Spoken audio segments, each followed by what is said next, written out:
Synchronicity, I think, is something that a lot of us experience, and Carl Jung defined it as meaningful coincidence, with the emphasis on the meaning part. Like it's not just a random coincidence, but it's it's when something happens to us that takes us by surprise and seems uncannily, as you said in the question, uncannily related to our situation at the time, maybe a problem that we've been grappling with.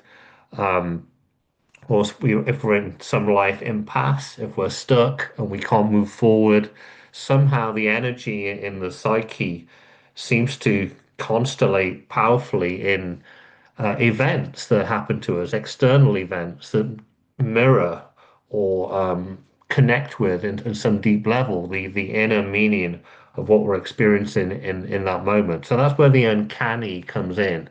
It's almost as if the world knows what we're thinking. And that's kind of perplexing for us to understand. How can that be? How can the world know the problem that I'm grappling with in some event?